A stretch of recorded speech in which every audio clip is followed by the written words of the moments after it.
In the heart of El Salvador, a concrete behemoth has risen from the dusty plains.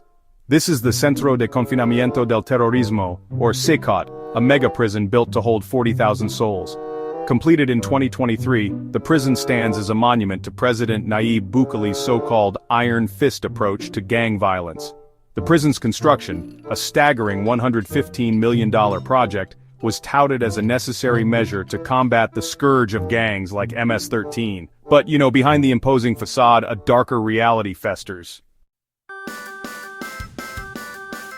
The stories filtering out of CECOT paint a grim picture. Inmates are crammed into overcrowded cells with an estimated 65 to 70 prisoners sharing a space meant for a fraction of that number.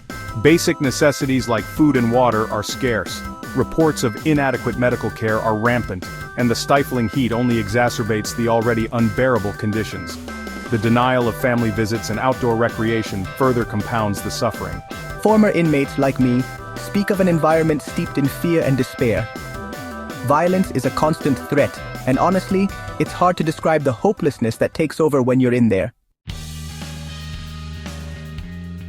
The plight of many CECOT inmates is inextricably linked to the United States.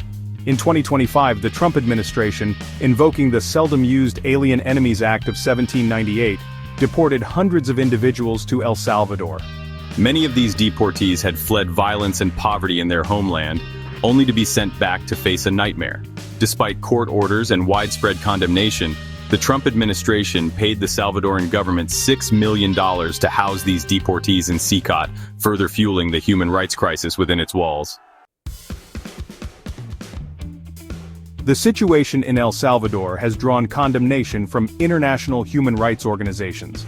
Amnesty International and Human Rights Watch have documented widespread abuses, including arbitrary detention, torture, and extrajudicial killings.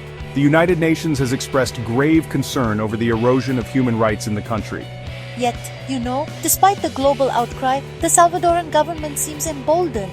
There's this climate of impunity that allows them to continue their crackdown without consequences. And honestly, the world is divided. While some are outraged, others remain apathetic.